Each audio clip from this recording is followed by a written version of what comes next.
Good morning, Megan. We are on Route 7 in Shelburne, and traffic is moving behind me pretty steadily, which is good news if you have to get out the door this morning and you're looking at the snow and you're wondering what the road conditions are like.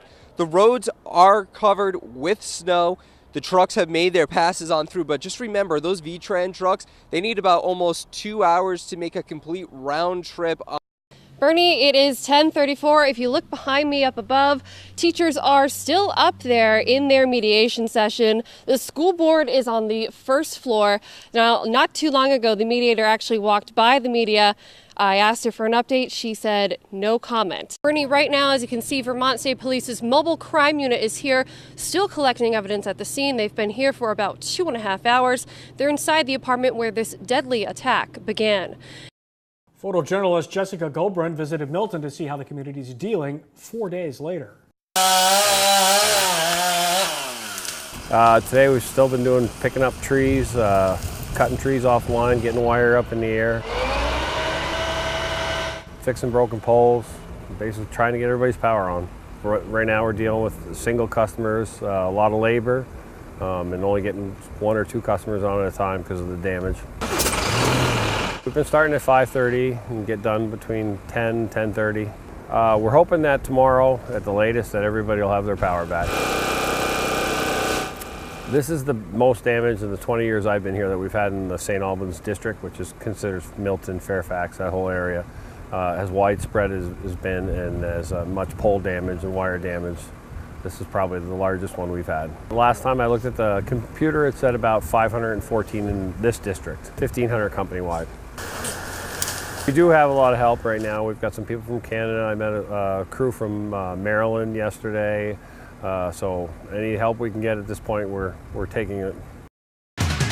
Tom Blair's been clay target shooting for nearly 20 years. Back then, he was looking for a sport to do with his daughter. And she's still doing it to some extent, but in the process, I got hooked on it. He was president of the North Country Sportsman Club for several years. Their president these days is Bob Oddie. He's a former Vermont state champ in the sport. Work with all sorts of folks here, from folks who want to try shotgun shooting for the first time, right up to folks who are bird hunters or competitive shooters who want to, kind of come out and tune up a little bit. That's Elaine. She's one of many members of the Williston Club who makes regular visits to shoot trap. We frequently get people expressing surprise over the fact that the club is here.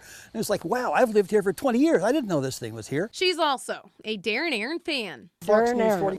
Yeah, that's what we're doing. See, Darren Aaron, she knew. I like that. That's we're shooting a Darren Aaron today. How do you think I'm gonna do?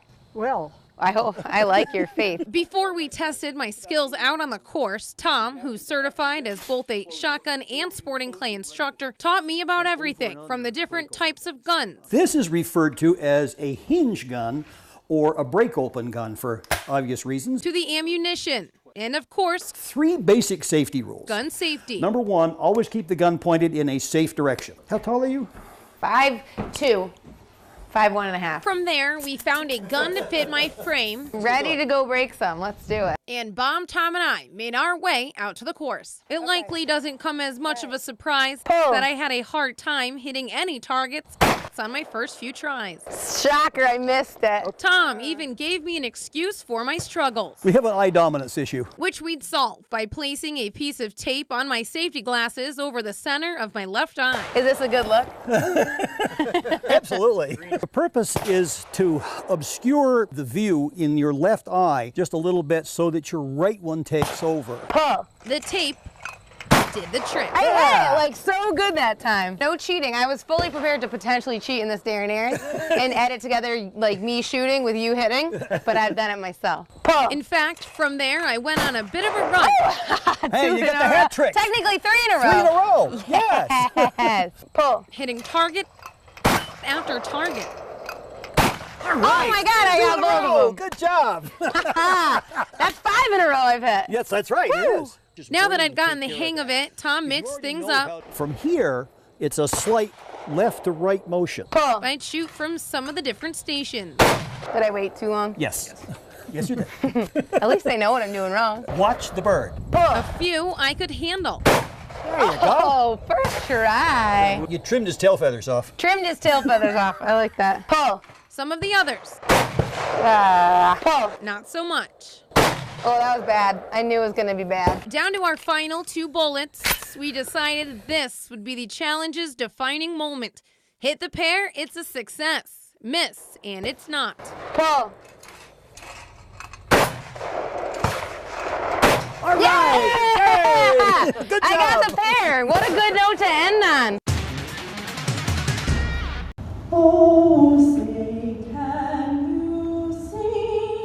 The symbolic protest against the social climate in our country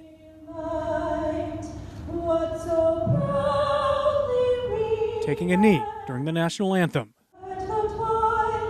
didn't happen tonight at the Ross Sports Center. St. Mike's women's team tipped off at 5:30. Just before that, the national anthem. Per standard protocol, the only time it's played, even when the men's game follows. But when the Purple Knights men's team kneeled on November 4th against UVM, a lot of chatter, both positive and negative, came up and moved people to act.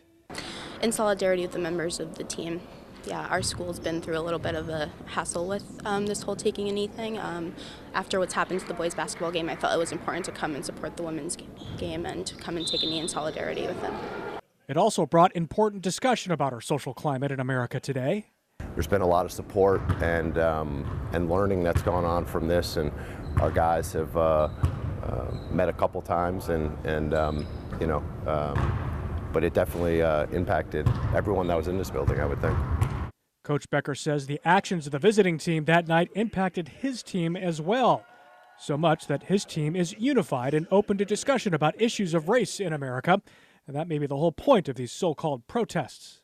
I think that it's a conversation that we really need to be having in society today. And then I was also a little bit disappointed about the reaction from some of the fans. St. Mike's officials haven't said much about the November 4th protest at Patrick Gymnasium, but their actions, both frowned upon and applauded, has started a discussion in the Green Mountain State. It's also inspired unity, and it may just be the beginning as we head into the winter sports season. They've agreed on what they want to do. It might not be my place to reveal what that's going to be, but one thing I know that they want to be unified in what they do.